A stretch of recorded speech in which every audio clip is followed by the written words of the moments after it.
Welcome, dear traveler, to the Arabian Nights.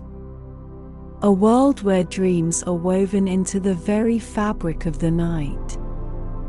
As the sun gracefully dips below the horizon, let us embark on a journey that will transport you to a realm where sleep is a cherished treasure. In this oasis of calm and wonder, allow yourself to surrender to the embrace of the night. Nestle into your most comfortable spot, for tonight, we shall travel through the sands of time, carried by the gentle whispers of these ancient tales. But before we venture further into this world of enchantment, I kindly invite you to embark on a journey within. Close your eyes. Take a deep, soothing breath, and feel the weight of the day gently lifting. As we embark on this journey into the world of the Arabian Nights, let us release the tensions of the day. Imagine each breath as a gentle breeze, sweeping away any worries or restlessness. With each word of our stories, feel your muscles relaxing, and your mind becomes as serene as the still desert night. Picture yourself drifting on a calm, starlit sea, carried by the soothing waves of our tales. Now, my dear traveler, let your thoughts become as soft as the sand beneath your feet, your worries dissipating like whispers in the wind. In this moment, there is only you and the stories, and the gentle call of slumber. Imagine yourself floating on a magic carpet, weightless and free, as we embark on our first story. With each word, you rise higher into the night sky, carried away from the cares of the day. As the night unfolds before us, your eyelids may grow heavy, and that's perfectly all right. Allow yourself to embrace the soothing embrace of sleep like a desert traveler finding respite beneath the starry expanse. Thank you, dear traveler, for sharing this tranquil journey with us. May your dreams be as vivid and wondrous as the tales of the Arabian Nights, guiding you to a night of serene slumber, lulling you into a state of peaceful relaxation as the video gently encourages you to like, share, and subscribe for more restful adventures.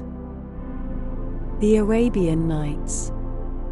In the chronicles of the ancient dynasty of the Sassanidi, who reigned for about 400 years, from Persia to the borders of China, beyond the great river Ganges itself, we read the praises of one of the kings of this race, who was said to be the best monarch of his time. His subjects loved him, and his neighbors feared him, and when he died he left his kingdom in a more prosperous and powerful condition than any king had done before him. The two sons who survived him loved each other tenderly, and it was a real grief to the elder, Shahryar, that the laws of the empire forbade him to share his dominions with his brother Shahsman. Indeed, after 10 years, during which this state of things had not ceased to trouble him, Shahryar cut off the country of Great Tartary from the Persian Empire and made his brother king. Now the Sultan Shahryar had a wife whom he loved more than all the world, and his greatest happiness was to surround her with splendor, and to give her the finest dresses and the most beautiful jewels. It was therefore with the deepest shame and sorrow that he accidentally discovered, after several years, that she had deceived him completely, and her whole conduct turned out to have been so bad that he felt himself obliged to carry out the law of the land, and order the Grand Vizier to put her to death. The blow was so heavy that his mind almost gave way, and he declared that he was quite sure that at bottom all women were as wicked as the Sultana, if you could only find them out, and that the fewer the world contained the better. So every evening he married a fresh wife and had her strangled the following morning before the Grand Vizier, whose duty it was to provide these unhappy brides for the Sultan. The poor man fulfilled his task with reluctance, but there was no escape, and every day saw a girl married and a wife dead. This behavior caused the greatest horror in the town, where nothing was heard but cries and lamentations. In one house was a father weeping for the loss of his daughter, in another perhaps a mother trembling for the fate of her child, and instead of the blessings that had formerly been heaped on the Sultan's head, the air was now full of curses. The Grand Vizier himself was the father of 2 daughters, of whom the elder was called Scheherazade, and the younger Dinarzade. Dinarzade had no particular gifts to distinguish her from other girls, but her sister was clever and courageous in the highest degree. Her father had given her the best masters in philosophy, medicine, history, and the fine arts, and besides all this, her beauty excelled that of any girl in the kingdom of Persia. One day, when the Grand Vizier was talking to his eldest daughter, who was his delight and pride, Scheherazade said to him, "Father, I have a favor to ask of you. Will you grant it to me?" "I can refuse you nothing," replied he. "That is just unreasonable." "Then listen," said Scheherazade. "I am determined to stop this barbarous practice of the sultans, and to deliver the girls and mothers from the awful fate that hangs over them." "It would be an excellent thing to do," returned the Grand Vizier, "but how do you propose to accomplish it?" "My father," answered Scheherazade, "it is you who have to provide the Sultan daily with a fresh wife, and I implore you, by all the affection you bear me, to allow the honor to fall upon me." "Have you lost your senses?" cried the Grand Vizier, starting back in horror. "What has put such a thing into your head? You ought to know by this time what it means to be the Sultan's bride." "Yes, my father, I know it well," replied she, "and I am not afraid to think of it. If I fail, my death will be a glorious one, and if I succeed I shall have done a great service to my country." "It is of no use," said the Grand Vizier, "I shall never consent. If the Sultan was to order me to plunge a dagger in your heart, I should have to obey. What a task for a father! Ah, if you do not fear death, fear at any rate the anguish you would cause me." "Once again, my father," said Scheherazade, "will you grant me what I ask?" "What, are you still so obstinate?" exclaimed the Grand Vizier. "Why are you so resolved upon your own ruin?" But the maiden absolutely refused to attend to her father's words, and at length, in despair, the Grand Vizier was obliged to give way, and went sadly to the palace to tell the Sultan that the following evening he would bring him Scheherazade. The Sultan received this news with the greatest astonishment. "How have you made up your mind," he asked, "to sacrifice your own daughter to me?" "Sire," answered the Grand Vizier, "it is her own wish. Even the sad fate that awaits her could not hold her back." "Let there be no mistake, Vizier," said the Sultan. "Remember you will have to take her life yourself. If you refuse, I swear that your head shall pay forfeit." "Sire," returned the Vizier, "whatever the cost, I will obey you. Though a father, I am also your subject." So the Sultan told the Grand Vizier he might bring his daughter as soon as he liked. The Vizier took back this news to Scheherazade, who received it as if it had been the most pleasant thing in the world. She thanked her father warmly for yielding to her wishes, and, seeing him still bowed down with grief, told him that she hoped he would never repent having allowed her to marry the Sultan. Then she went to prepare herself for the marriage, and begged that her sister Dinarzade should be sent for to speak to her. When they were alone, Scheherazade addressed her thus: "My dear sister, I want your help in a very important affair. My father is going to take me to the palace to celebrate my marriage with the Sultan. When His Highness receives me, I shall beg him, as a last favor, to let you sleep in our chamber, so that I may have your company during the last night I am alive. If, as I hope, he grants me my wish, be sure that you wake me an hour before the dawn, and speak to me in these words: My sister, if you are not asleep, I beg you, before the sun rises, to tell me one of your charming stories. Then I shall begin, and I hope by this means to deliver the people from the terror that reigns over them." Dinarzade replied that she would do with pleasure what her sister wished. When the usual hour arrived, the Grand Vizier conducted Scheherazade to the palace, and left her alone with the Sultan, who bade her raise her veil and was amazed at her beauty. But seeing her eyes full of tears, he asked what was the matter. "Sire," replied Scheherazade, "I have a sister who loves me as tenderly as I love her. Grant me the favor of allowing her to sleep this night in the same room, as it is the last we shall be together." Shahryar consented to Scheherazade's petition, and Dinarzade was sent for. An hour before daybreak, Dinarzade awoke, and exclaimed, as she had promised, "My dear sister, if you are not asleep, tell me, I pray you, before the sun rises, one of your charming stories. It is the last time that I shall have the pleasure of hearing you." Scheherazade did not answer her sister, but turned to the Sultan. "Will your Highness permit me to do as my sister asks?" said she. "Willingly," he answered. So Scheherazade began. The story of the merchant and the genie. Sire, there was once upon a time a merchant who possessed great wealth, in land and merchandise, as well as in ready money. He was obliged from time to time to take journeys to arrange his affairs. One day, having to go a long way from home, he mounted his horse, taking with him a small wallet in which he had put a few biscuits and dates, because he had to pass through the desert where no food was to be got.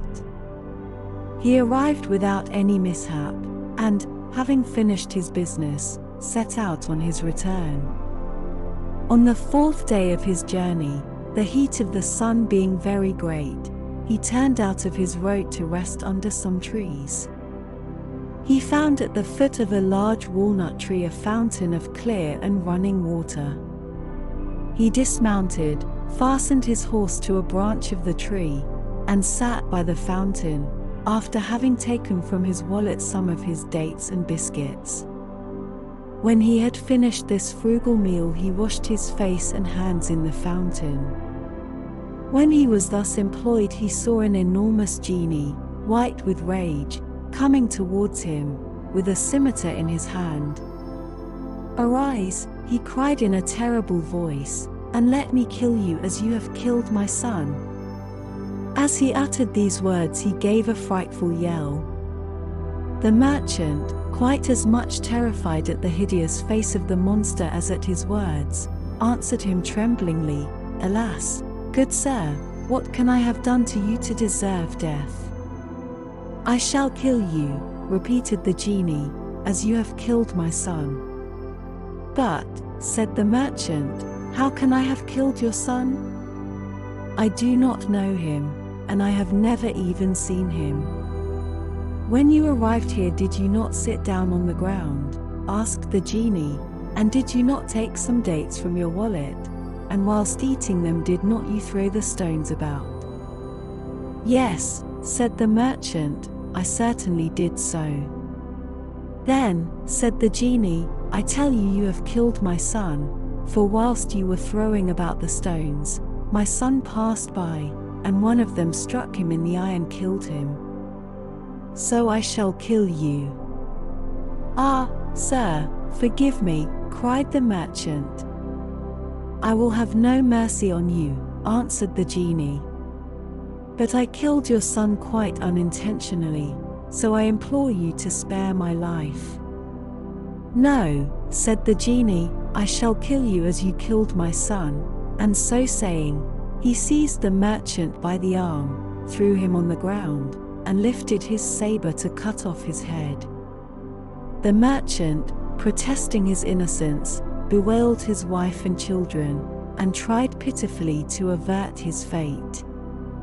The genie, with his raised scimitar, waited till he had finished, but was not in the least touched.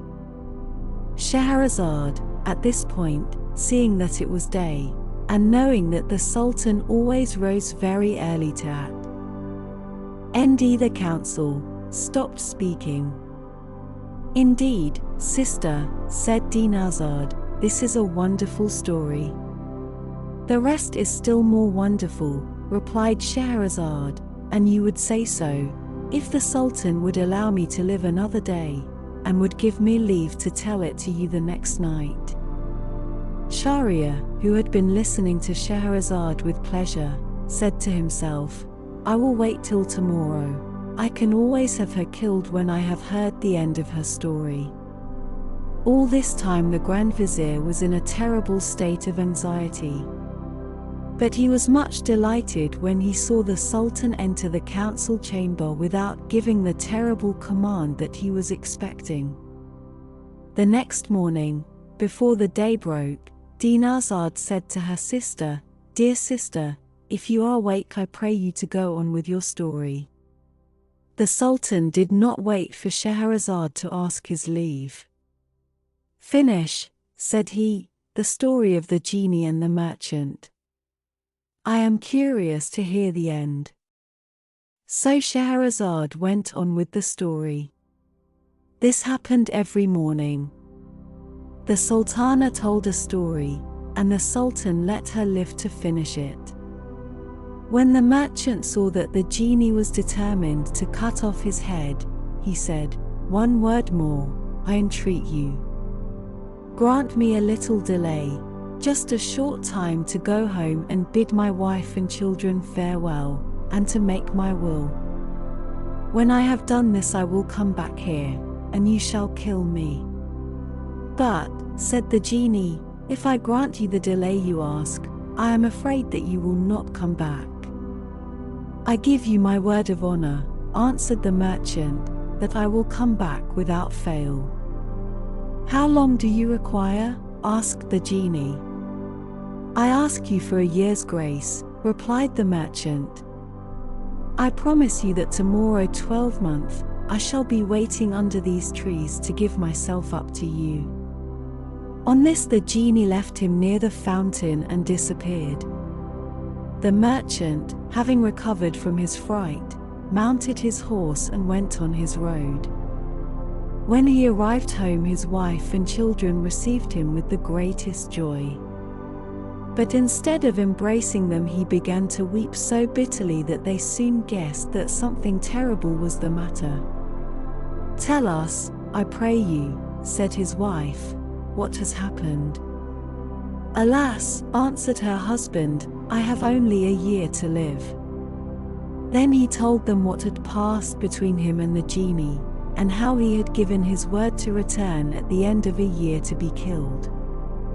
When they heard this sad news they were in despair, and wept much. The next day the merchant began to settle his affairs, and first of all to pay his debts. He gave presents to his friends, and large alms to the poor. He set his slaves at liberty, and provided for his wife and children. The year soon passed away, and he was obliged to depart. When he tried to say goodbye he was quite overcome with grief, and with difficulty tore himself away. At length he reached the place where he had first seen the genie, on the very day that he had appointed. He dismounted, and sat down at the edge of the fountain, where he awaited the genie in terrible suspense. Whilst he was thus waiting, an old man leading a hind came towards him. They greeted one another, and then the old man said to him, "May I ask, brother, what brought you to this desert place, where there are so many evil genii about? To see these beautiful trees one would imagine it was inhabited, but it is a dangerous place to stop long in." The merchant told the old man why he was obliged to come there.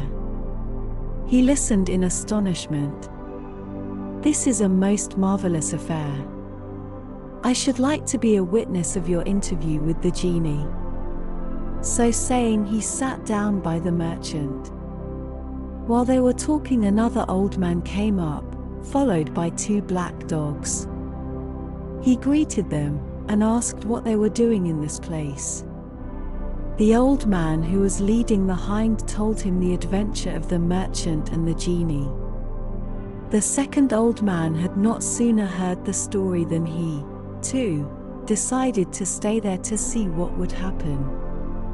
He sat down by the others and was talking when a third old man arrived. He asked why the merchant who was with them looked so sad.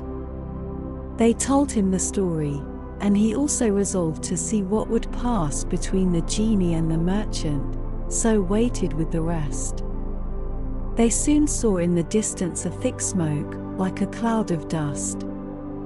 This smoke came nearer and nearer, and then, all at once, it vanished, and they saw the genie, who, without speaking to them, approached the merchant, sword in hand, and, taking him by the arm, said, "Get up and let me kill you as you killed my son."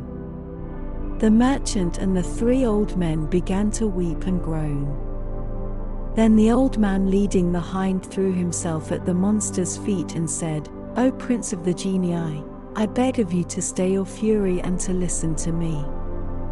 I am going to tell you my story and that of the hind I have with me, and if you find it more marvelous than that of the merchant whom you are about to kill, I hope that you will do away with a third part of his punishment." The genie considered some time, and then he said, "Very well, I agree to this." The story of the first old man and of the hind. "I am now going to begin my story," said the old man, "so please attend. This hind that you see with me is my wife. We have no children of our own, therefore I adopted the son of a favorite slave, and determined to make him my heir. My wife, however, took a great dislike to both mother and child, which she concealed from me till too late. When my adopted son was about 10 years old, I was obliged to go on a journey. Before I went, I entrusted to my wife's keeping both the mother and child, and begged her to take care of them during my absence, which lasted a whole year. During this time she studied magic in order to carry out her wicked scheme. When she had learnt enough, she took my son into a distant place and changed him into a calf. Then she gave him to my steward, and told him to look after a calf she had bought. She also changed the slave into a cow, which she sent to my steward. When I returned, I inquired after my slave and the child. "Your slave is dead," she said, "and as for your son, I have not seen him for 2 months, and I do not know where he is." I was grieved to hear of my slave's death, but as my son had only disappeared, I thought I should soon find him. 8 months, however, passed, and still no tidings of him. Then the feast of Bairam came. To celebrate it, I ordered my steward to bring me a very fat cow to sacrifice. He did so. The cow that he brought was my unfortunate slave. I bound her, but just as I was about to kill her, she began to low most piteously, and I saw that her eyes were streaming with tears. It seemed to me most extraordinary, and, feeling a movement of pity, I ordered the steward to lead her away and bring another. My wife, who was present, scoffed at my compassion, which made her malice of no avail. "What are you doing?" she cried. "Kill this cow. It is the best we have to sacrifice." To please her, I tried again, but again the animal's lows and tears disarmed me. "Take her away," I said to the steward, "and kill her." "I cannot." The steward killed her, but on skinning her found that she was nothing but bones, although she appeared so fat. I was vexed. "Keep her for yourself," I said to the steward, "and if you have a fat calf, bring that in her stead." In a short time he brought a very fat calf, which, although I did not know it, was my son. It tried hard to break its cord and come to me. It threw itself at my feet, with its head on the ground, as if it wished to excite my pity, and to beg me not to take away its life. I was even more surprised and touched at this action than I had been at the tears of the cow. "Go," I said to the steward, "take back this calf, take great care of it, and bring me another in its place instantly." As soon as my wife heard me speak this, she at once cried out, "What are you doing, husband? Do not sacrifice any calf but this."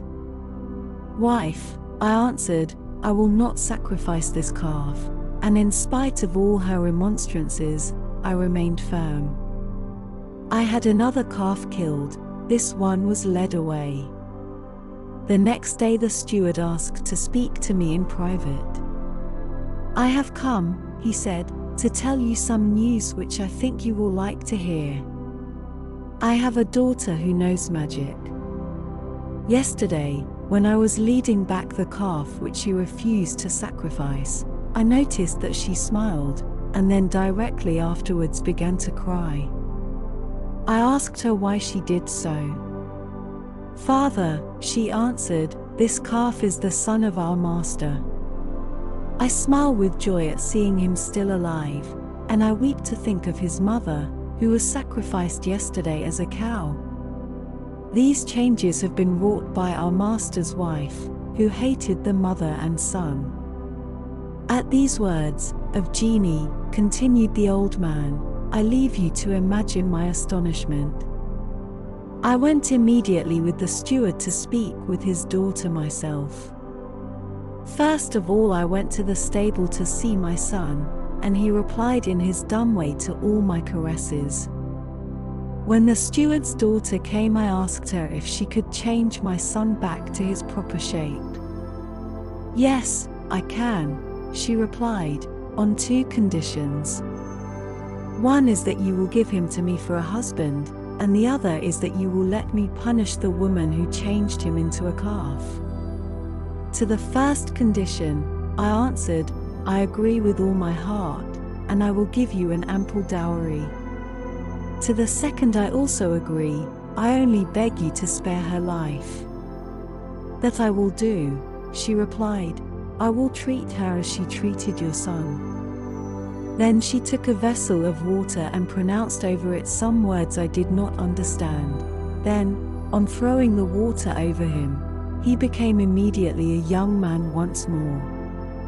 "My son, my dear son," I exclaimed, kissing him in a transport of joy. "This kind maiden has rescued you from a terrible enchantment, and I am sure that out of gratitude you will marry her." He consented joyfully, but before they were married, the young girl changed my wife into a hind, and it is she whom you see before you. I wished her to have this form rather than a stranger one, so that we could see her in the family without repugnance. Since then my son has become a widower and has gone traveling. I am now going in search of him, and not wishing to confide my wife to the care of other people, I am taking her with me. Is this not a most marvelous tale? "It is indeed," said the genie, "and because of it I grant to you the third part of the punishment of this merchant. When the first old man had finished his story, the second, who was leading the two black dogs, said to the genie, "I am going to tell you what happened to me, and I am sure that you will find my story even more astonishing than the one to which you have just been listening. But when I have related it, will you grant me also the third part of the merchant's punishment?" "Yes," replied the genie, "provided that your story surpasses that of the hind." With this agreement, the second old man began in this way. The story of the second old man, and of the two black dogs.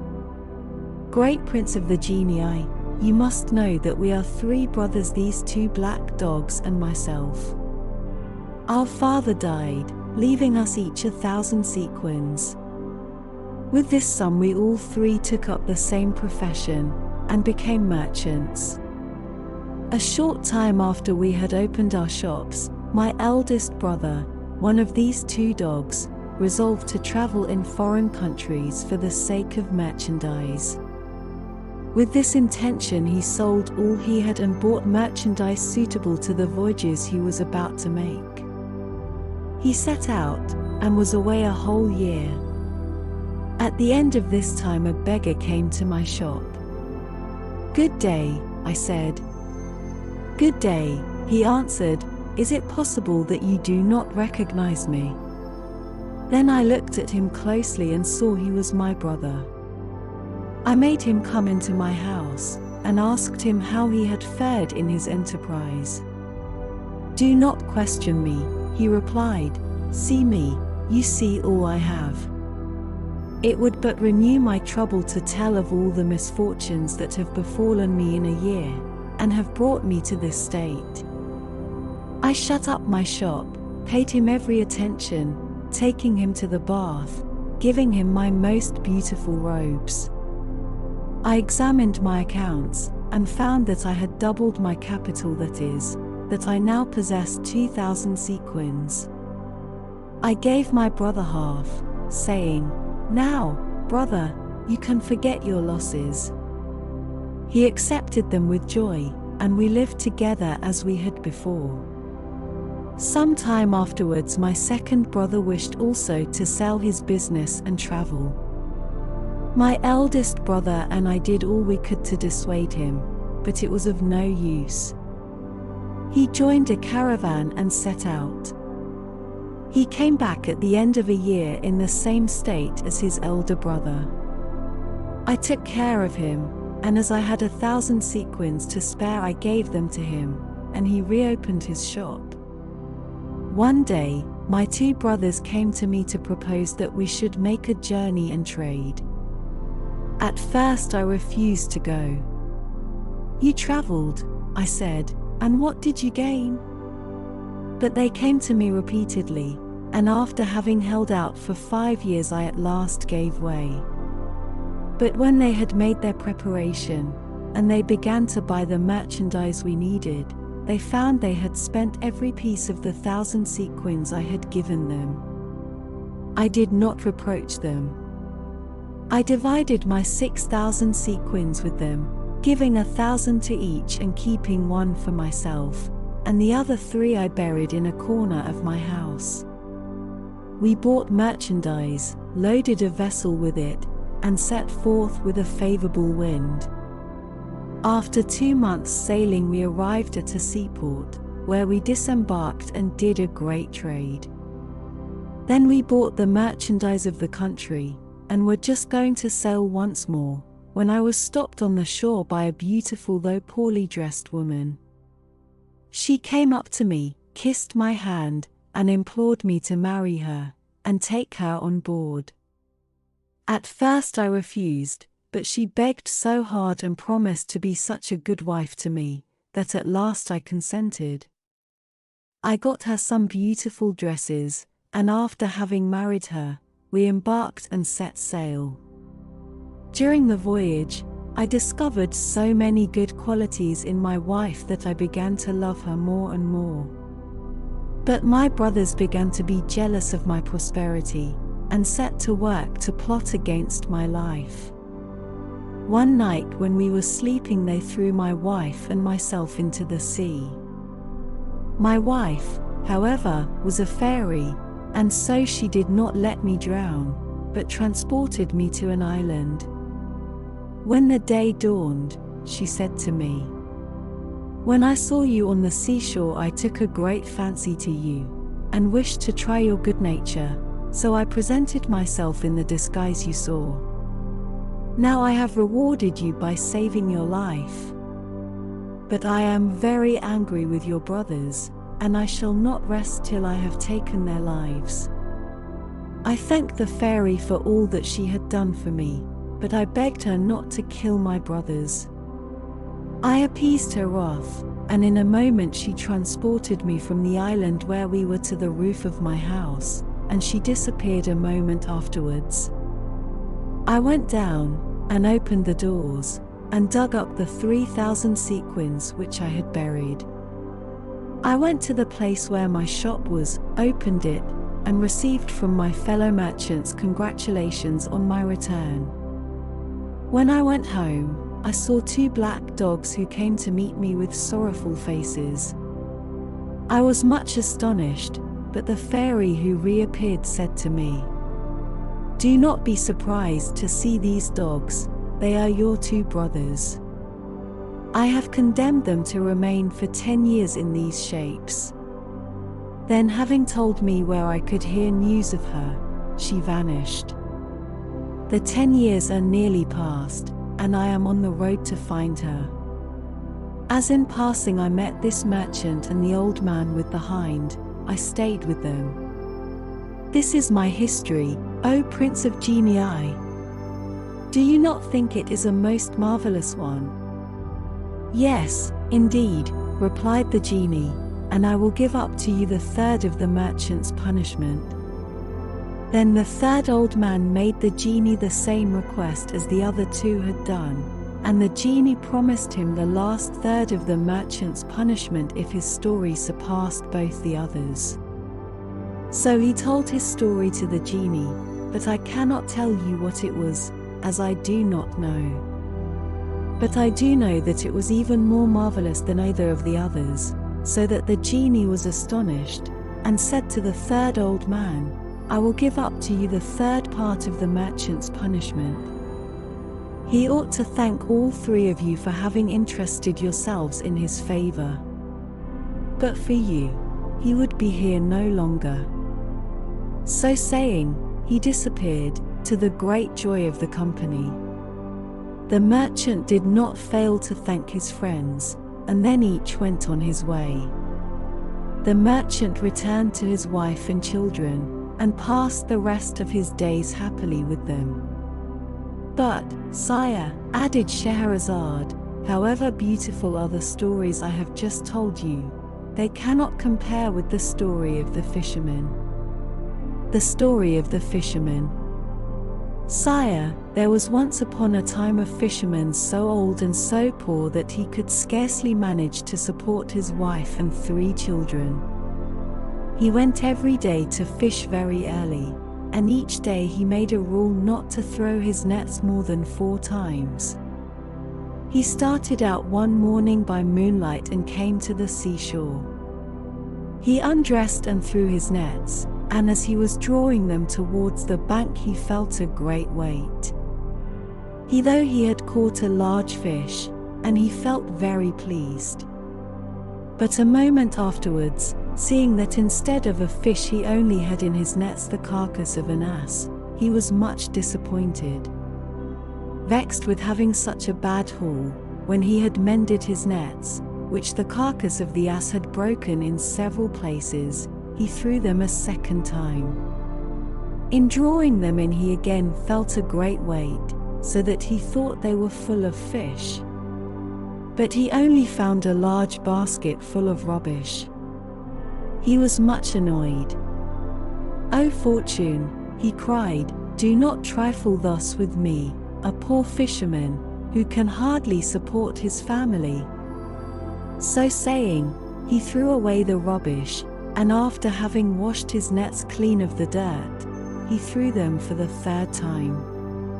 But he only drew in stones, shells, and mud.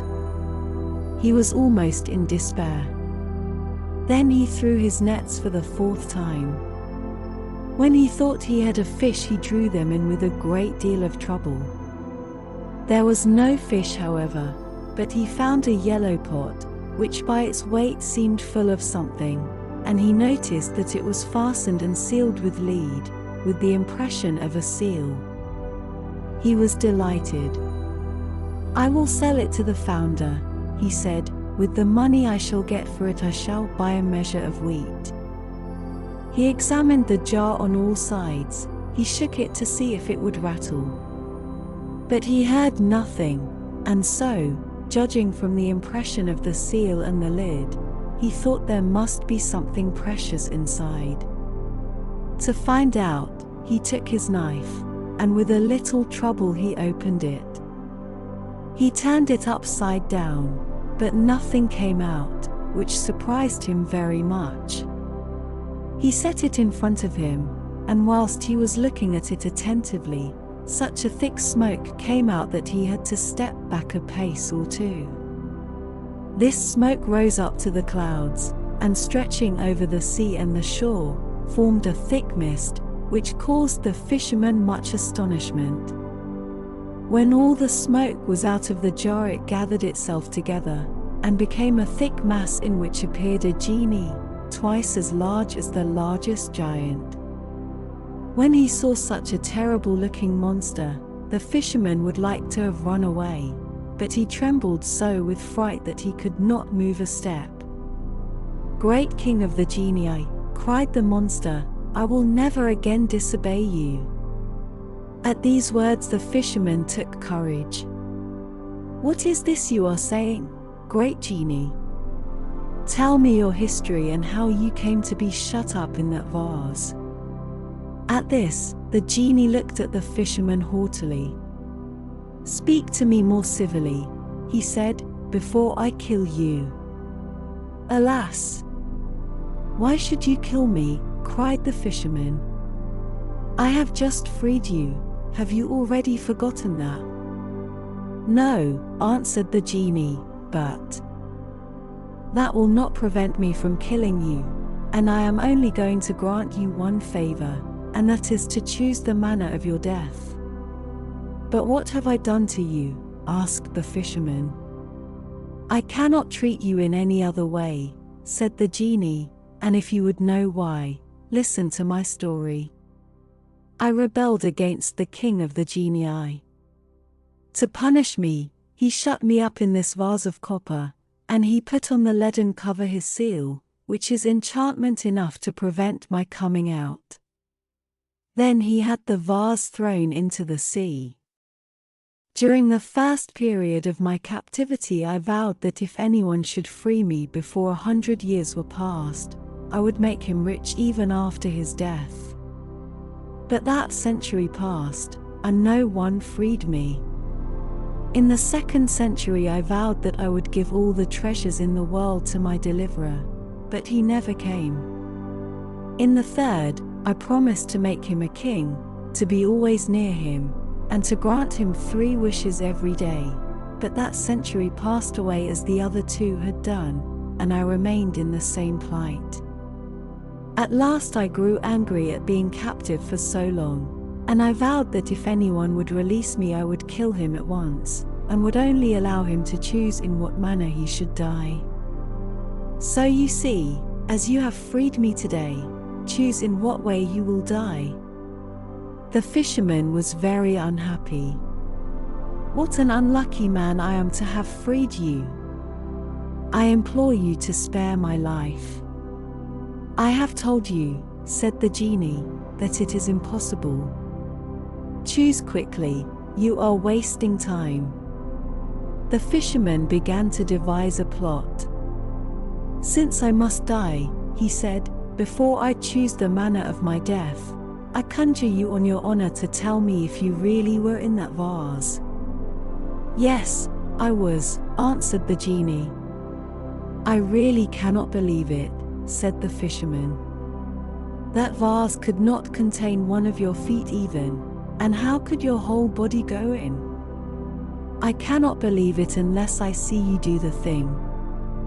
Then the genie began to change himself into smoke, which, as before, spread over the sea and the shore, and which, then collecting itself together, began to go back into the vase slowly and evenly till there was nothing left outside. Then a voice came from the vase which said to the fisherman, "Well, unbelieving fisherman, here I am in the vase. Do you believe me now?"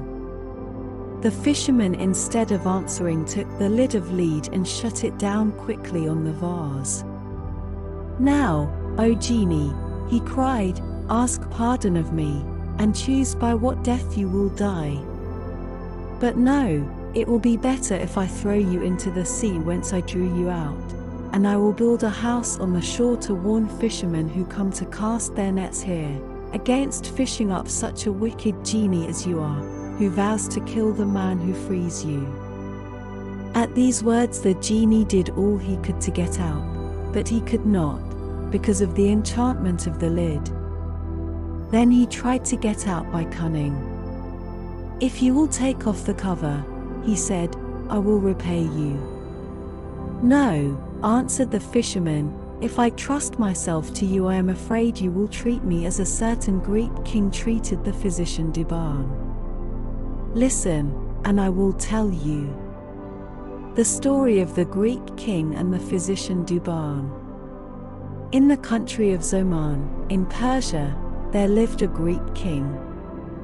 This king was a leper, and all his doctors had been unable to cure him when a very clever physician came to his court.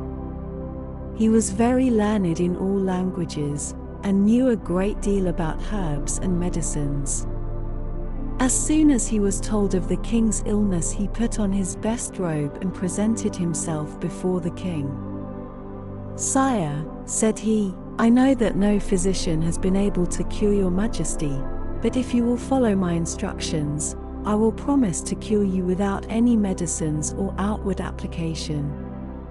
The king listened to this proposal. "If you are clever enough to do this," he said, "I promise to make you and your descendants rich forever." The physician went to his house and made a polo club, the handle of which he hollowed out, and put in it the drug he wished to use. Then he made a ball, and with these things he went the next day to the king. He told him that he wished him to play at polo. Accordingly the king mounted his horse and went into the place where he played. There the physician approached him with the bat he had made, saying, "Take this, sire, and strike the ball till you feel your hand and whole body in a glow. When the remedy that is in the handle of the club is warmed by your hand, it will penetrate throughout your body. Then you must return to your palace, bathe, and go to sleep, and when you awake tomorrow morning you will be cured." The king took the club and urged his horse after the ball which he had thrown. He struck it, and then it was hit back by the courtiers who were playing with him. When he felt very hot he stopped playing, and went back to the palace, went into the bath, and did all that the physician had said. The next day when he arose he found, to his great joy and astonishment, that he was completely cured. When he entered his audience chamber, all his courtiers, who were eager to see if the wonderful cure had been effected, were overwhelmed with joy. The physician Duban entered the hall and bowed low to the ground. The king, seeing him, called him, made him sit by his side, and showed him every mark of honor. That evening he gave him a long and rich robe of state, and presented him with 2,000 sequins. The following day he continued to load him with favors. Now the king had a grand vizier who was avaricious and envious, and a very bad man. He grew extremely jealous of the physician, and determined to bring about his ruin.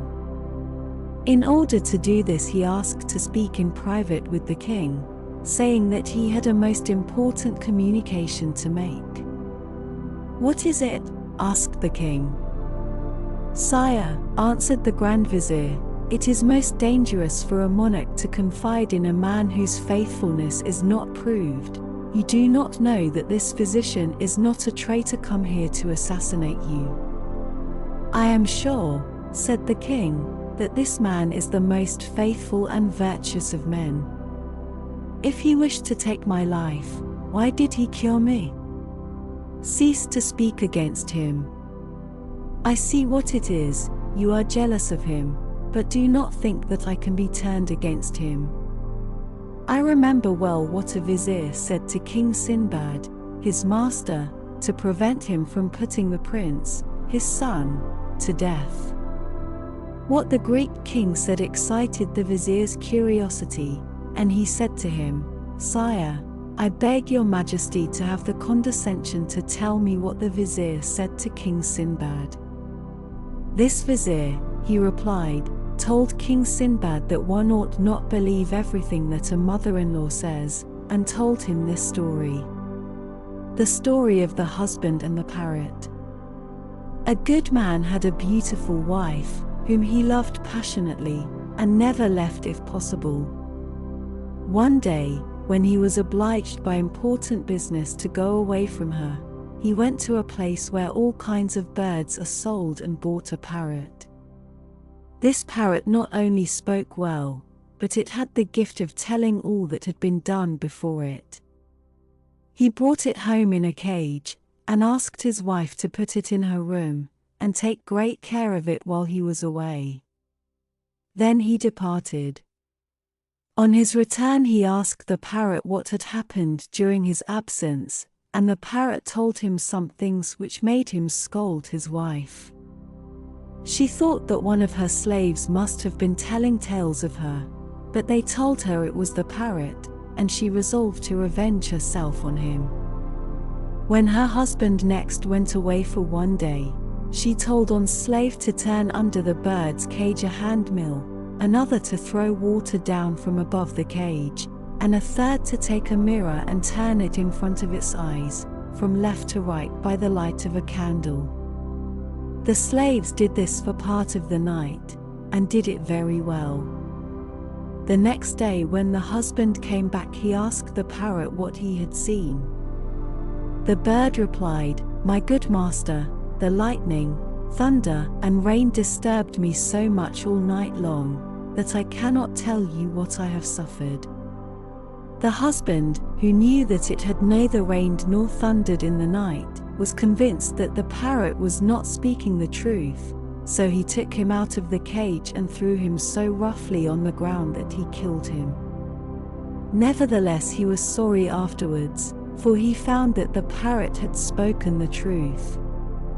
When the Greek king, said the fisherman to the genie, had finished the story of the parrot, he added to the vizier, "And so, vizier, I shall not listen to you, and I shall take care of the physician, in case I repent as the husband did when he had killed the parrot." But the vizier was determined. "Sire," he replied, "the death of the parrot was nothing. But when it is a question of the life of a king, it is better to sacrifice the innocent than save the guilty. It is no uncertain thing, however. The physician, Duban, wishes to assassinate you. My zeal prompts me to disclose this to your majesty. If I am wrong, I deserve to be punished as a vizier was once punished." "What had the vizier done," said the Greek king, "to merit the punishment?" "I will tell your majesty, if you will do me the honor to listen," answered the vizier. The story of the vizier who was punished. There was once upon a time a king who had a son who was very fond of hunting. He often allowed him to indulge in this pastime, but he had ordered his grand vizier always to go with him, and never to lose sight of him. One day the huntsman roused a stag, and the prince, thinking that the vizier was behind, gave chase, and rode so hard that he found himself alone. He stopped, and having lost sight of it, he turned to rejoin the vizier, who had not been careful enough to follow him. But he lost his way. Whilst he was trying to find it, he saw on the side of the road a beautiful lady who was crying bitterly. He drew his horse's rein, and asked her who she was and what she was doing in this place, and if she needed help. "I am the daughter of an Indian king," she answered, "and whilst riding in the country I fell asleep and tumbled off. My horse has run away, and I do not know what has become of him." The young prince had pity on her, and offered to take her behind him, which he did. As they passed by a ruined building, the lady dismounted and went in. The prince also dismounted and followed her. To his great surprise, he heard her saying to someone inside, "Rejoice, my children, I am bringing you a nice fat youth."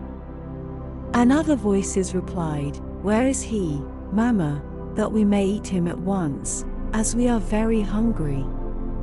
The prince at once saw the danger he was in. He now knew that the lady who said she was the daughter of an Indian king was an ogress, who lived in desolate places, and who by 1,000 wiles surprised and devoured passers-by. He was terrified, and threw himself on his horse. The pretended princess appeared at this moment, and seeing that she had lost her prey, she said to him, "Do not be afraid. What do you want?" "I am lost," he answered, "and I am looking for the road." "Keep straight on," said the ogress, "and you will find it." The prince could hardly believe his ears, and rode off as hard as he could.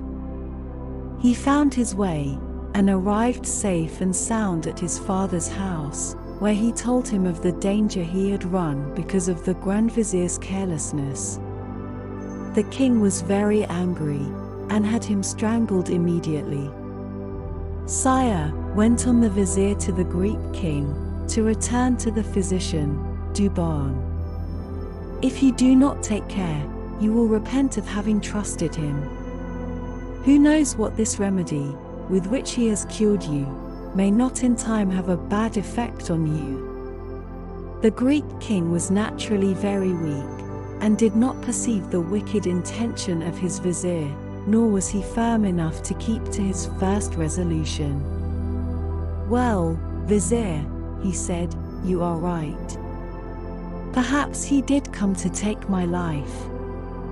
He might do it by the mere smell of one of his drugs. I must see what can be done. The best means, sire, to put your life in security, is to send for him at once, and to cut off his head directly he comes," said the vizier. "I really think," replied the king, "that will be the best way." He then ordered one of his ministers to fetch the physician, who came at once. "I have had you sent for," said the king, "in order to free myself from you by taking your life." The physician was beyond measure astonished when he heard he was to die.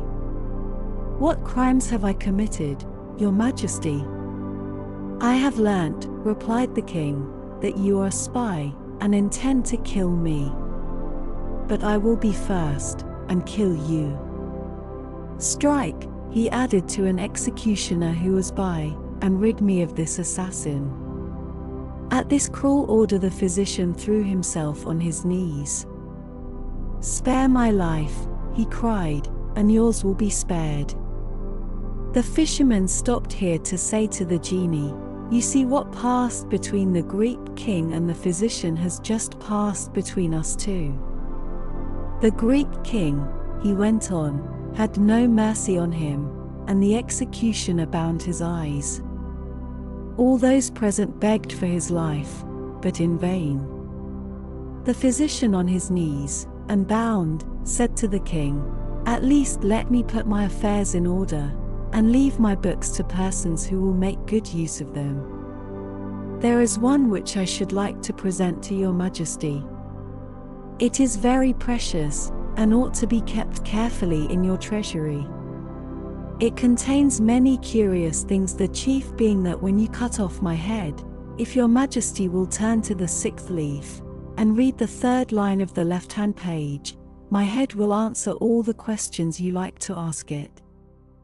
The king, eager to see such a wonderful thing, put off his execution to the next day, and sent him under a strong guard to his house. There the physician put his affairs in order, and the next day there was a great crowd assembled in the hall to see his death, and the doings after it. The physician went up to the foot of the throne with a large book in his hand. He carried a basin, on which he spread the covering of the book, and presenting it to the king, said, "Sire, take this book, and when my head is cut off, let it be placed in the basin on the covering of this book. As soon as it is there, the blood will cease to flow. Then open the book, and my head will answer your questions. But, sire, I implore your mercy, for I am innocent. Your prayers are useless, and if it were only to hear your head speak when you are dead, you should die." So saying, he took the book from the physician's hands, and ordered the executioner to do his duty. The head was so cleverly cut off that it fell into the basin, and directly the blood ceased to flow. Then, to the great astonishment of the king, the eyes opened, and the head said, "Your Majesty, open the book." The king did so, and finding that the 1st leaf stuck against the 2nd, he put his finger in his mouth, to turn it more easily.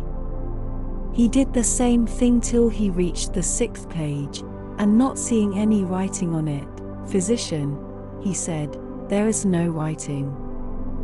"Turn over a few more pages," answered the head. The king went on turning, still putting his finger in his mouth, till the poison in which each page was dipped took effect.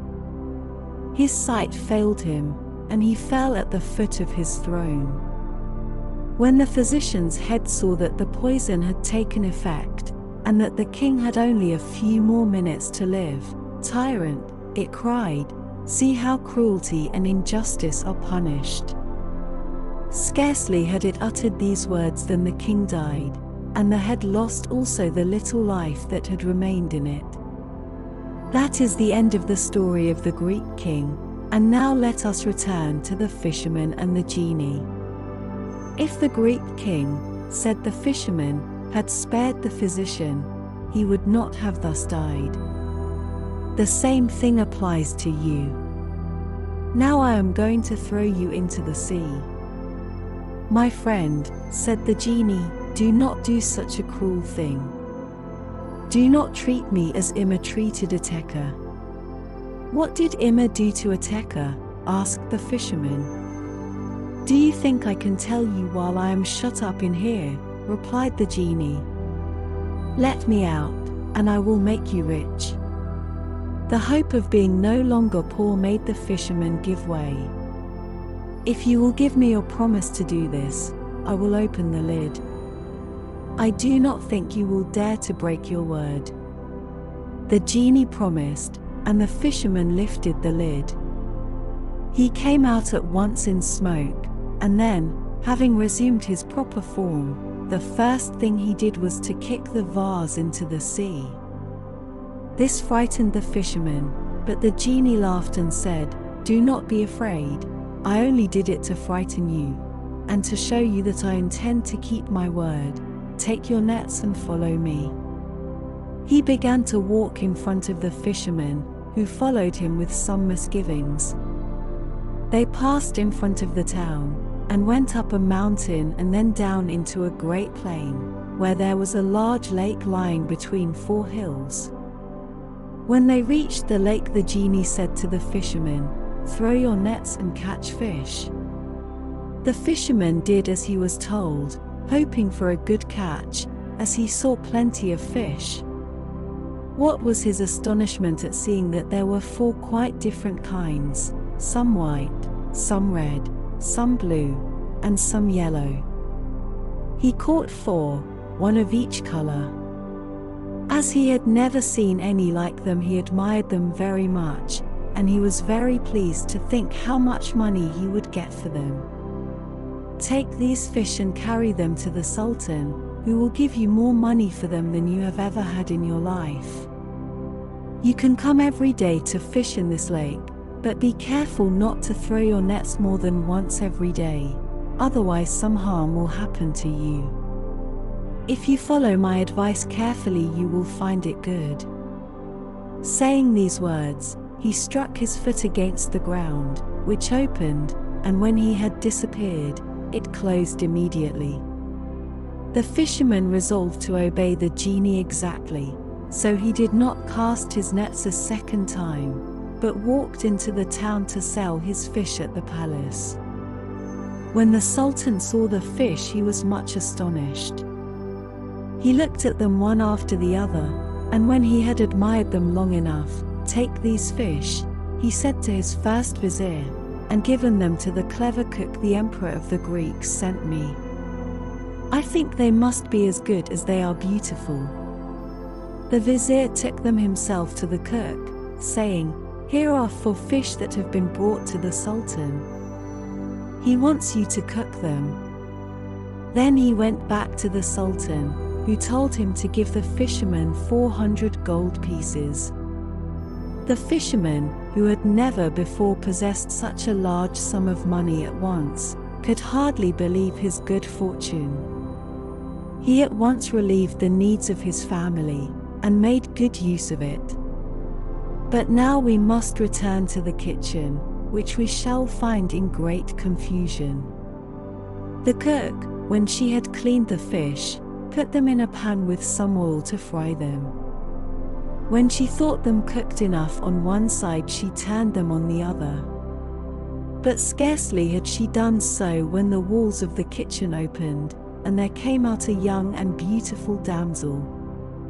She was dressed in an Egyptian dress of flowered satin, and she wore earrings, and a necklace of white pearls, and bracelets of gold set with rubies, and she held a wand of myrtle in her hand. She went up to the pan, to the great astonishment of the cook, who stood motionless at the sight of her. She struck one of the fish with her rod. "Fish, fish," said she, "are you doing your duty?" The fish answered nothing, and then she repeated her question, whereupon they all raised their heads together and answered very distinctly, "Yes, yes. If you reckon, we reckon. If you pay your debts, we pay ours. If you fly, we conquer, and we are content." When they had spoken, the girl upset the pan, and entered the opening in the wall, which at once closed, and appeared the same as before. When the cook had recovered from her fright, she lifted up the fish which had fallen into the ashes, but she found them as black as cinders, and not fit to serve up to the Sultan. And she began to cry. "Alas! What shall I say to the Sultan? He will be so angry with me, and I know he will not believe me." Whilst she was crying, the Grand Vizier came in and asked if the fish were ready. She told him all that had happened, and he was much surprised. He sent at once for the fisherman, and when he came said to him, "Fisherman, bring me 4 more fish like you have brought already, for an accident has happened to them so that they cannot be served up to the Sultan." The fisherman did not say what the genie had told him, but he excused himself from bringing them that day on account of the length of the way, and he promised to bring them next day. In the night he went to the lake, cast his nets, and on drawing them in found 4 fish, which were like the others, each of a different color. He went back at once and carried them to the Grand Vizier as he had promised. He then took them to the kitchen and shut himself up with the cook, who began to cook them as she had done the 4 others on the previous day. When she was about to turn them on the other side, the wall opened, the damsel appeared, addressed the same words to the fish, received the same answer, and then overturned the pan and disappeared. The Grand Vizier was filled with astonishment. "I shall tell the Sultan all that has happened," said he. And he did so. The Sultan was very much astounded, and wished to see this marvel for himself. So he sent for the fisherman, and asked him to procure 4 more fish. The fisherman asked for 3 days, which were granted, and he then cast his nets in the lake, and again caught 4 different colored fish. The Sultan was delighted to see he had got them, and gave him again 400 gold pieces. As soon as the Sultan had the fish, he had them carried to his room with all that was needed to cook them. Then he shut himself up with the Grand Vizier, who began to prepare them and cook them. When they were done on one side, he turned them over on the other. Then the wall of the room opened, but instead of the maiden a black slave came out. He was enormously tall, and carried a large green stick with which he touched the fish, saying in a terrible voice, "Fish, fish, are you doing your duty?" To these words the fish, lifting up their heads, replied, "Yes, yes. If you reckon, we reckon. If you pay your debts, we pay ours. If you fly, we conquer, and are content." The black slave overturned the pan in the middle of the room, and the fish were turned to cinders. Then he stepped proudly back into the wall, which closed round him. After having seen this, said the Sultan, "I cannot rest. These fish signify some mystery I must clear up." He sent for the fisherman. "Fisherman," he said, "the fish you have brought us have caused me some anxiety. Where did you get them from?" "Sire," he answered, "I got them from a lake which lies in the middle of 4 hills beyond yonder mountains." "Do you know this lake?" asked the Sultan of the Grand Vizier. "No, though I have hunted many times round that mountain, I have never heard of it," said the Vizier. As the fisherman said it was only 3 hours' journey away, the Sultan ordered his whole court to mount and ride thither, and the fisherman led them. They climbed the mountain, and then, on the other side, saw the lake as the fisherman had described. The water was so clear that they could see the 4 kinds of fish swimming about in it. They looked at them for some time, and then the Sultan ordered them to make a camp by the edge of the water. When night came, the Sultan called his Vizier, and said to him, "I have resolved to clear up this mystery. I am going out alone, and do you stay here in my tent, and when my ministers come tomorrow, say I am not well, and cannot see them. Do this each day till I return." The Grand Vizier tried to persuade the Sultan not to go, but in vain. The Sultan took off his state robe and put on his sword, and when he saw all was quiet in the camp, he set forth alone. He climbed one of the hills, and then crossed the great plain, till, just as the sun rose, he beheld far in front of him a large building. When he came near to it, he saw it was a splendid palace of beautiful black polished marble, covered with steel as smooth as a mirror. He went to the gate, which stood half open, and went in, as nobody came when he knocked. He passed through a magnificent courtyard and still saw no one, though he called aloud several times. He entered large halls where the carpets were of silk, the lounges and sofas covered with tapestry from Mecca, and the hangings of the most beautiful Indian stuffs of gold and silver. Then he found himself in a splendid room, with a fountain supported by golden lions. The water out of the lions' mouths turned into diamonds and pearls, and the leaping water almost touched a most beautifully painted dome. The palace was surrounded on 3 sides by magnificent gardens, little lakes, and woods. Birds sang in the trees, which were netted over to keep them always there. Still the Sultan saw no one, till he heard a plaintive cry, and a voice which said, "Oh that I could die, for I am too unhappy to wish to live any longer." The Sultan looked round to discover who it was who thus bemoaned his fate, and at last saw a handsome young man, richly clothed, who was sitting on a throne raised slightly from the ground. His face was very sad. The Sultan approached him and bowed to him. The young man bent his head very low but did not rise. "Sire," he said to the Sultan, "I cannot rise and do you the reverence that I am sure should be paid to your rank." "Sir," answered the Sultan, "I am sure you have a good reason for not doing so, and having heard your cry of distress, I am come to offer you my help. Whose is this palace, and why is it thus empty?" Instead of answering, the young man lifted up his robe, and showed the Sultan that, from the waist downwards, he was a block of black marble. The Sultan was horrified and begged the young man to tell him his story. "Willingly I will tell you my sad history," said the young man. And so, dear travelers, our first chapter of the Arabian Nights draws to a close.